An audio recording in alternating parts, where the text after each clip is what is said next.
حیات انسان ہے، قرآن ہمارا رہبر ہے۔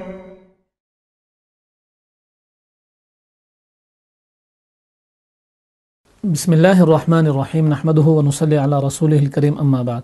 السلام علیکم ورحمۃ اللہ وبرکاتہ۔ محترم ناظرین، قرآن کریم اللہ رب العزت کی نازل کردہ وہ کتاب ہے جس کی حفاظت خود رب ذوالجلال نے اٹھائی ہے۔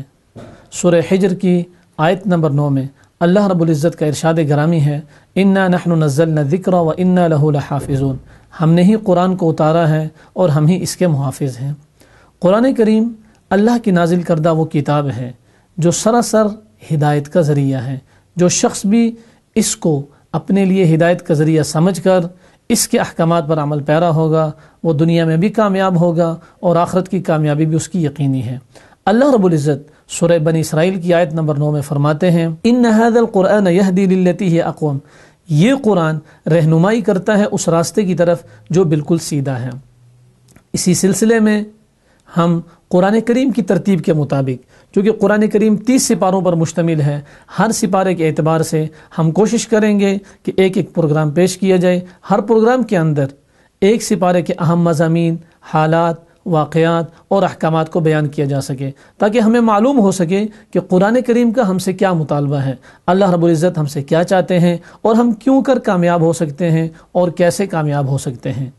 پہلے سپارے سے ہم ابتدا کرتے ہیں۔ قرآن کریم کی ابتدا اور قرآن کریم کا افتتاح سورہ فاتحہ سے ہے۔ سورہ فاتحہ کو نبی اکرم صلی اللہ علیہ وسلم کے ارشاد گرامی کے مطابق سب سے عظیم ترین سورت قرار دیا گیا ہے۔ اس سورت کے بہت سارے نام بھی ہیں، جیسا کہ اس سورت کو السبع المثانی بھی کہا جاتا ہے، القرآن العظیم بھی کہا جاتا ہے اور الشفاء کے نام سے بھی اس کو یاد کیا جاتا ہے۔ یہ سورت قرآن کریم کا خلاصہ ہے۔ اس کے بعد آنے والی سورت کا نام سورہ بقرہ ہے۔ اور دوسری بات یہ ہے، پہلی سورت قرآن کریم میں جو مکہ کے اندر مکمل نازل ہوئی وہ سورہ فاتحہ ہے، اور مدینہ کے اندر جو سب سے پہلی سورت نازل ہوئی وہ سورہ بقرہ ہے۔ سورہ فاتحہ کو کیوں وہ عظیم حیثیت حاصل ہے جو کسی دوسری سورت کو حاصل نہیں؟ اہل علم نے اس کی مختلف وجوہات لکھی ہیں۔ ان میں سے ایک اہم وجہ یہ ہے کہ قرآن کریم کے اگر مضامین کو دیکھا جائے، دین اسلام کا اگر خلاصہ لیا جائے تو وہ 3 بنیادی چیزوں پر مشتمل ہے۔ نمبر 1 توحید، نمبر 2 رسالت اور نمبر 3 آخرت۔ جب ہم سورہ فاتحہ کی پہلی 2 آیات پڑھتے ہیں، الحمدللہ رب العالمین الرحمن الرحیم، یہ دونوں آیات توحید پر مشتمل ہیں۔ مالک یوم الدین، یہ آیت آخرت پر مشتمل ہے۔ ایاک نعبد و ایاک نستعین، یہ پھر توحید پر مشتمل ہے۔ اہدنا الصراط المستقیم صراط الذین انعمت علیہم غیر المغضوب علیہم ولا الضالین آمین، یہاں تک کا مضمون رسالت پر مشتمل ہے۔ بعض اہل علم نے یہ نقطہ بھی لکھا ہے کہ یہاں 3 بڑے آسمانی مذاہب کو ماننے والوں کا تذکرہ ہے۔ سب سے پہلے ابتدا میں مسلمانوں کا تذکرہ ہے، اہدنا الصراط المستقیم، صراط مستقیم یعنی سیدھی راہ پر چلنے والے یقیناً مسلمان ہیں۔ اس کے بعد غیر المغضوب علیہم، اس کے اندر یہودیوں کی طرف اشارہ ہے، جن کی ہاں اسلامی تعلیمات ہونے کے باوجود بھی اللہ رب العزت کے احکامات سے بغاوت کی، حضرت عزیر علیہ السلام کو اللہ کا بیٹا قرار دیا، وقالت الیہود عزیر ابن اللہ۔ اور تیسری جو قوم بیان کی گئی اور جو تیسری تقسیم کی گئی وہ ولا الضالین، اس میں اشارہ ہے عیسائیوں کی طرف، جنہوں نے حضرت عیسیٰ علیہ السلام کو اور ان کی والدہ حضرت مریم علیہ السلام کو بھی خدا کا درجہ دے دیا۔ تو غیر المغضوب علیہم سے یہودیوں کی طرف اشارہ اور ولا الضالین سے عیسائیوں کی طرف اشارہ کر دیا گیا۔ سورہ فاتحہ کے بعد قرآن کریم کی دوسری سورت سورۃ البقرہ ہے۔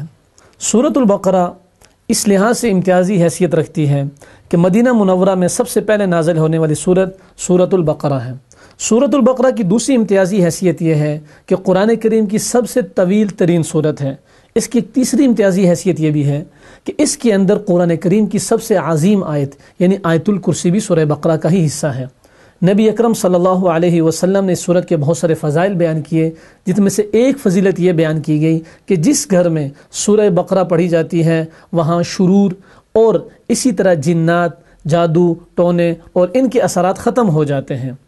اللہ رب العزت نے سورہ بقرہ کی ابتدا الف لام میم سے فرمائی۔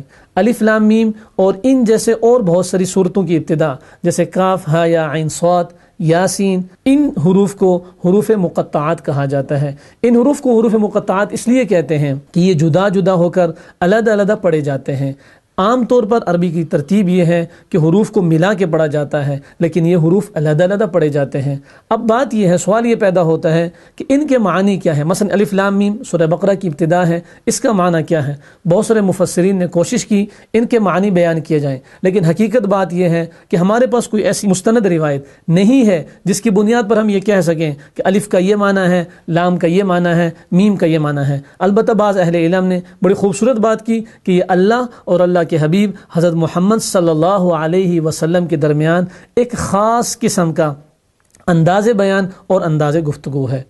سورہ بقرہ کی ابتدا سے ہی اللہ رب العزت نے قرآن کی عظمت اور اہمیت کو واضح کیا۔ فرمایا ذالک الکتاب لا ریب فیہ، یہ جو کتاب ہے قرآن کریم، اس میں ذرہ برابر بھی شک نہیں ہے، یعنی یہ کتاب اللہ کی طرف سے اتاری گئی ہے، اللہ کی نازل کردہ کتاب ہے، اور اللہ رب العزت نے اس کو اپنے حکم سے اتارا۔ دوسری جگہ اس کی وضاحت ضرور فرمائی، وَإِنَّهُ لَتَنزِيلُ رَبِّ الْعَالَمِينَ نَزَلَ بِهِ الرُّوحُ الْأَمِينُ عَلَى قَلْبِكَ لِتَكُونَ مِنَ الْمُنذِرِينَ، کہ اس کو اتارنے والی ذات رب ذوالجلال کی ہے، اس کو لانے والی ذات حضرت جبرائیل علیہ السلام کی ہے، اور یہ جس کے قلب اطہر پر اتری اس کا نام محمد صلی اللہ علیہ وسلم ہے۔ سورہ بقرہ کی ابتدا ہی 3 چیزوں سے ہو رہی ہے۔ اس کے ابتدائی مضامین میں سب سے پہلے اہل ایمان کا ذکر ہے، اس کے بعد کافروں کا ذکر ہے، اور اس کے بعد تیسرا گروہ جو ظاہر تو اسلام کرتا تھا لیکن اپنے اندر دل میں اس نے کفر کو چھپایا ہوا تھا، جن کو منافقین کہا جاتا تھا، اس کا تفصیل سے ذکر ہے۔ ابتدائی 5 آیات اہل ایمان کے بارے میں ہیں، الف لام میم ذالک الکتاب لا ریب فیہ ھدی للمتقین سے لے کر اولئک ھم المفلحون تک۔ اہل ایمان کی جو صفات قرآن کریم نے بیان کی اور اس صورت کے اندر بیان کی گئی، یا متقی اور پرہیزگار لوگوں کی جو صفات قرآن کریم میں بیان کی گئی، وہ یہ ہیں۔ نمبر 1، ایمان بالغیب، الذین یؤمنون بالغیب، جو بن دیکھے اللہ کی ذات، اللہ کی صفات اور اللہ کی قدرتوں پر ایمان رکھتے ہیں۔ وَيُقِيمُونَ الصَّلَاةَ، دوسری صفت اہل ایمان کی یہ بیان کی گئی کہ نماز کو قائم کرتے ہیں، یعنی مومن اس وقت تک کامل مومن بن ہی نہیں سکتا جب تک وہ نماز کو ادا کرنے والا نہ ہو۔ وَمِمَّا رَزَقْنَاهُمْ يُنْفِقُونَ، اور تیسری چیز انفاق فی سبیل اللہ، اللہ کے راستے میں اپنے مال میں سے خرچ کرنے والے۔ چوتھی چیز وَالَّذِينَ يُؤْمِنُونَ بِمَا أُنزِلَ إِلَيْكَ وَمَا أُنزِلَ مِن قَبْلُ، وہ اللہ کی اس نازل کردہ کتاب پر بھی ایمان رکھتے ہیں، اور اس سے پہلے انبیاء پر بھی جو کتب یا صحیفے نازل ہوئے اس پر بھی وہ ایمان رکھتے ہیں۔ اور پانچویں چیز وَبِالْآخِرَةِ هُمْ يُوقِنُونَ، آخرت پر وہ یقین اور اعتماد رکھتے ہیں۔ یہ 5 صفات اہل ایمان کی بیان کی گئی ہیں۔ ہر آدمی جائزہ لے سکتا ہے کہ اس کے اندر ان ایمانی صفات میں سے کتنی صفات پائی جاتی ہیں، اور اگر پائی جاتی ہیں تو کس درجے کی پائی جاتی ہیں۔ اس کے بعد کافروں کا تذکرہ ہے 2 آیات کے اندر، اور ان 2 آیات کے بعد منافقین کا تذکرہ ہے، جو لوگ ظاہر تو اسلام کرتے تھے لیکن اپنے دل میں کفر کو چھپایا ہوا تھا۔ یہ لوگ اللہ رب العزت فرماتے ہیں یخادعون اللہ والذین آمنوا وما یخدعون الا انفسهم وما یشعرون۔ سورہ بقرہ کی آیت نمبر 9 ہے کہ یہ لوگ کوشش کرتے ہیں، یہ جو کفر چھپا کے مسلمانوں کو دھوکہ دے رہے ہیں، اس میں کوشش ان کی ہے کہ اللہ کو دھوکہ دیں، اللہ کے نبی کو دھوکہ دیں اور مسلمانوں کو دھوکہ دیں۔ اللہ رب العزت نے بہت پیارا جملہ فرمایا وما یخدعون الا انفسهم، یہ لوگ دراصل اپنے آپ کو دھوکہ دے رہے ہیں، یہ کسی اور کو دھوکہ نہیں دے رہے۔ اس کے علاوہ منافقین کی خاص روش یہ تھی کہ حضور نبی اکرم صلی اللہ علیہ وسلم کی صحبت میں پلنے بڑھنے اور آپ کی بات ماننے والے یعنی حضرات صحابہ کرام رضوان اللہ علیہم اجمعین سے سخت بغض اور شدید نفرت رکھتے تھے۔ اسی کو اللہ رب العزت نے انہی کی زبانی بیان کیا وَإِذَا قِيلَ لَهُمْ آمِنُوا كَمَا آمَنَ النَّاسِ قَالُوا أَنُؤْمِنُ كَمَا آمَنَ السُّفَهَاءُ، کہ جب ان کافروں سے کہا جاتا ہے کہ ایمان لے آؤ جیسا کہ لوگ ایمان لائے، یعنی صحابہ کرام نے جیسا ایمان لایا، تو آگے سے ان کا جواب کیا ہوتا ہے کہ یہ لوگ کہتے ہیں انؤمن کما آمن السفہاء، کہ ہم ایسے ایمان لائیں جیسے یہ بے وقوف لوگ ایمان لائے ہیں۔ گویا کہ صحابہ کرام رضی اللہ عنہ اجمعین کی طرف نسبت کرتے ہوئے یہ کہا کہ یہ بے وقوف ہیں، احمق ہیں، نادان اور جاہل ہیں، جو فوراً بات کو مان لیتے ہیں۔ اللہ رب العزت نے ایک اسلوب مسلمانوں کو سمجھا دیا کہ صحابہ کی عزت، صحابہ کی عظمت، صحابہ کا دفاع اللہ رب العزت خود ہی فرما رہے ہیں، اور قرآن کی پہلی سورت کا وہ حصہ بن گیا الا فرمایا غور سے سنو، انہم ہم السفہاء، جو میرے نبی کے صحابہ کو بیوقوف کہتے ہیں، جاہل کہتے ہیں، سب سے بڑے جاہل اور سب سے بڑے بیوقوف وہ خود ہیں، ولکن لا یعلمون، لیکن ان کو اس کا ادراک نہیں۔ اس سے اگلی آیات بھی منافقین کے تذکرے پر مشتمل ہیں، اور اللہ رب العزت نے بڑی خوبصورت مثالیں بیان کی، یہ واضح کر دیا کہ یہ لوگ جو بھی دھوکہ دے رہے ہیں، جو بھی چکر چلا رہے ہیں، یہ دراصل اپنی زندگیوں کو تباہ کر رہے ہیں۔ چند آیات کے بعد قرآن کریم کی عظمت کی طرف پھر اشارہ ہے کہ بعض لوگ قرآن کریم میں شک کرتے ہیں، جیسے کہ 23 نمبر آیت میں فرمایا وَإِن كُنتُمْ فِي رَيْبٍ مِّمَّا نَزَّلْنَا عَلَىٰ عَبْدِنَا فَأْتُوا بِسُورَةٍ مِّن مِّثْلِهِ، اگر تمہیں قرآن کریم کی ایک صورت کے اندر بھی شک ہے تو پھر اس جیسی کوئی صورت لے آؤ۔ تو فرمایا ایسا ہو نہیں سکتا، فَإِن لَّمْ تَفْعَلُوا وَلَن تَفْعَلُوا، فرمایا اگر تم نے نہ کیا اور کبھی بھی نہیں کر سکو گے۔ مفسرین اس آیت کے تحت لکھا ہے یہ اللہ رب العزت کا قیامت کی صبح تک کافروں کے لیے چیلنج ہے، اگر ان کے اندر ہمت ہے، طاقت ہے، استطاعت ہے تو پھر لے آئیں، اور اگر نہیں لا سکتے اور یقیناً اللہ کا کلام سچا، اللہ خود سچا، وہ قیامت تک نہیں لا سکیں گے تو پھر اس کو ماننے میں ہی عافیت ہے۔ اس کے بعد اللہ رب العزت نے حضرت آدم علیہ السلام کی تخلیق کا واقعہ ذکر کیا کہ کیسے انسان کو اللہ نے اپنا خلیفہ بنایا۔ فرمایا کہ جب آدم علیہ السلام کو پیدا کیا گیا تو فرشتوں نے اعتراض کیا کہ اے اللہ رب العزت، کیا آپ زمین میں ایک ایسی شخصیت کو پیدا کرنے لگے ہیں، ایسے انسان کو بھیجنے لگے ہیں جو یقیناً فتنہ اور فساد پھیلائیں گے؟ اللہ رب العزت نے جواب دیا کہ جو کچھ میں جانتا ہوں تمہیں اس کا علم نہیں۔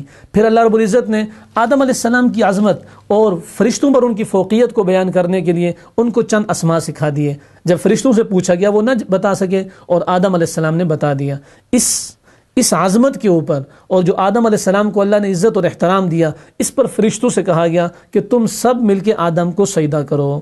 سارے فرشتوں نے اللہ کے حکم کی تابعداری کرتے ہوئے آدم علیہ السلام کو سجدہ کیا۔ یوں دبے لفظوں میں یہ بتا دیا گیا کہ انسان اپنی حقیقت پر ہو، اپنے اللہ کی بات ماننے والا ہو تو وہ یقیناً فرشتوں سے افضل ہے، اس لیے کہ فرشتوں کو یہ حکم ہوا کہ آدم کو سجدہ کرو۔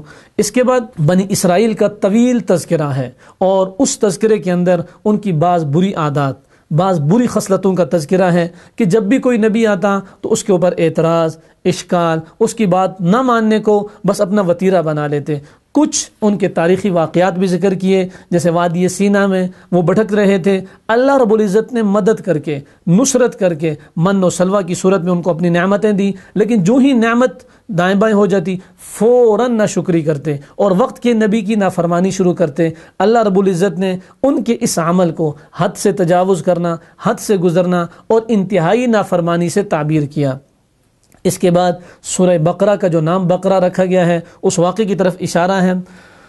ہوا کچھ یوں کہ بنی اسرائیل کے اندر ایک شخص رہتا تھا جو لا ولد تھا، یعنی اس کی کوئی اولاد نہیں تھی، بڑی جائیداد کا مالک تھا۔ اس کا ایک بھتیجا تھا۔ ایک دن بھتیجے کے دل میں آیا کیوں نہ چچا کو قتل کر دیا جائے اور ساری جائیداد کا میں مالک بن جاؤں، یعنی بے تاج بادشاہ بن جاؤں۔ اسی حرص، اسی لالچ اور اسی طمع نے بھتیجے کو آمادہ کیا کہ چچا کو قتل کر دیا جائے۔ لہٰذا بھتیجے نے رات کی تاریکی میں اپنے چچا کو قتل کر دیا اور اپنے چچا کی لاش کو ایک آدمی کے گھر کے سامنے پھینک دیا۔ اب جب صبح ہوئی تو چور مچائے شور کے تحت وہ بھتیجا اور اس کے ساتھ دیگر لوگوں نے بھی شور مچانا شروع کر دیا کہ بھئی ہمارے آدمی کو کسی نے قتل کر دیا۔ لوگ موسیٰ علیہ السلام کے پاس آئے اور موسیٰ علیہ السلام پر وحی آئی۔ اللہ رب العزت نے فرمایا کہ اے موسیٰ، ان لوگوں سے کہہ دو کہ ایک گائے کو ذبح کر دو، اور گائے کو ذبح کرنے کے بعد اس کے ٹکڑے کرو، اس کا ایک ٹکڑا اس مردے کو مارو، یہ مردہ جب زندہ ہو جائے گا خود ہی اپنے قاتل کو بتا دے گا۔ لیکن وہ جو محاورہ مشہور ہے بنی اسرائیل کی گائے، کہ چونکہ وہ خود مجرم تھے، یہ نہیں چاہتے تھے کہ وہ ظاہر ہو جائیں، اس لیے انہوں نے قیل کال شروع کر دی، کیسی گائے ہو، رنگ کیسا ہو، کیا کرتی ہو، اس کے باقی معاملات کیسے ہوں، جس کی وجہ سے سلسلہ لمبا ہوتا گیا اور معاملہ بڑھتا گیا۔ آخر کار یہ ہوا اللہ رب العزت نے اپنے حکم کو ان پر جاری تو کرنا تھا اور ان کی حقیقت کو ظاہر کرنا تھا، اور پھر جو وہ سوال کرتے گئے اس کے ساتھ ساتھ قیودات بڑھتی گئیں، اور آخر کار جس گائے کے بارے میں طے ہوا، اللہ رب العزت نے فرمایا انہو یقول انہا بقرۃ لا ذلول تثیر الارض ولا تسقی الحرث مسلمۃ لا شیۃ فیہا۔ آپ نے فرمایا کہ اللہ کا فرمان ہے کہ وہ گائے کام کرنے والی زمین میں ہل جوتنے والی اور کھیتیوں کو پانی پلانے والی نہیں، وہ تندرست اور بے داغ ہے۔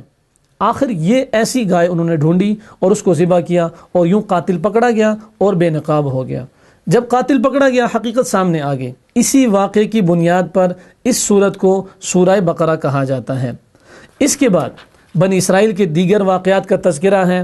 اللہ رب العزت ایک خاص طبیعت اور خصلت اور جبلت ان لوگوں کی بتاتے ہیں کہ جب بھی وہ لوگ نافرمانی پر اترتے اللہ کا عذاب نازل ہوتا، اللہ کے عذاب کے خوف سے وہ پھر رجوع کر لیتے، لیکن جو ہی اللہ رب العزت اپنے عذاب کو ٹال دیتے پھر دوبارہ وہ اپنی مستی کے اندر مگن ہو جاتے اور پھر اللہ کی نافرمانی شروع کر دیتے۔ اسی کو اللہ رب العزت نے ایک جگہ یوں بیان کیا، وَإِذْ أَخَذْنَا مِيثَاقَكُمْ وَرَفَعْنَا فَوْقَكُمُ الطُّورَ خُذُوا مَا آتَيْنَاكُمْ بِقُوَّةٍ وَاسْمَعُوا قَالُوا سَمِعْنَا وَعَصَيْنَا وَأُشْرِبُوا فِي قُلُوبِهِمُ الْعِجْلَ بِكُفْرِهِمْ قُلْ بِئْسَ مَا يَأْمُرُكُمْ بِهِ إِيمَانُكُمْ إِن كُنتُم مُؤْمِنِينَ۔ آیت نمبر 93 ہے۔ اللہ رب العزت فرماتے ہیں کہ جب ہم نے تم سے وعدہ لیا اور تم پر طور کو کھڑا کر دیا کہ ہماری دی ہوئی چیز کو مضبوط تھامو اور سنو، تو انہوں نے کہا ہم نے سنا اور نافرمانی کی۔ گویا کہ جب زبردستی ہوتی، اللہ کی طرف سے سختی ہوتی، عذاب کا سلسلہ آتا، پھر تو مان لیتے، پھر جب حالات ٹھیک ہوتے پھر نافرمانی پر اتر آتے۔ اس کے بعد ایک اور اہم عقیدے کی طرف اشارہ ہے کہ جیسے اللہ کی نورانی کتابوں کو ماننا ضروری ہے، ایسے ہی آخرت پر یقین رکھنا، اللہ کے فرشتوں پر یقین رکھنا۔ بعض لوگ فرشتوں کو گالیاں دیتے اور جبریل علیہ السلام کو برا بلا کہتے، تو اللہ رب العزت نے فرمایا کہ جو جبریل کا دشمن ہے، جو میکائیل کا دشمن ہے، قل من كان عدوا لجبریل فإنه نزله على قلبك بإذن اللہ، تو ان سے دشمنی کرنے میں تمہیں کیا فائدہ ہے؟ جبرائیل اگر کوئی چیز لے کے آیا ہے تمہارے دل پر، یعنی حضور نبی اکرم صلی اللہ علیہ وسلم پر جو قرآن اتارا گیا، جبریل کے واسطے اتارا گیا، یہ تو اللہ کے حکم سے ہے۔ فرمایا من کان عدوا للہ وملائکتہ ورسلہ وجبریل ومیکال فإن اللہ عدو للکافرین۔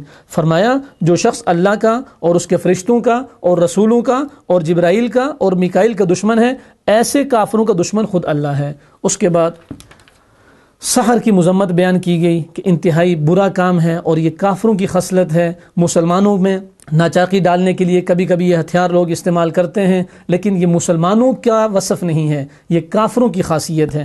پھر فرمایا جیسے کہ یہودیوں کی طبیعت تھی، حضور نبی اکرم صلی اللہ علیہ وسلم کو چھیڑتے رہتے تھے اور اپنے دبے لفظوں میں کوئی ایسا لفظ کہہ دیا کرتے تھے جس سے حضور کی توہین لازم آتی تھی۔ مثلا جیسا کہ فرمایا کہ یا ایھا الذین آمنوا لا تقولوا راعنا۔ اب جب حضور صلی اللہ علیہ وسلم گفتگو کرتے تو یہودی بیچ میں کہتے کہ راعنا۔ راعنا کے دو مطلب ہیں، ایک مطلب یہ کہ ہماری رعایت کریں، بات کو دہرائیں، دوبارہ بتائیں، ایک مطلب یہ ہے کہ اے میرے چرواہے۔ تو وہ چونکہ یہ دوسرا مطلب لیتے اور حضور صلی اللہ علیہ وسلم کی توہین کرتے، اللہ رب العزت نے اس اشتباہ کو بھی ختم کر دیا کہ اے ایمان والو جب بات کرو تو یہ نہ کہا کرو کہ راعنا، جس سے ذرا بھی توہین کا شائبہ ہو۔ گویا کہ نبی اکرم صلی اللہ علیہ وسلم کی جیسے صراحتاً توہین کرنا کفر ہے، ایسے جہاں توہین کا شائبہ آتا ہو اس سے بھی بچنا ضروری ہے۔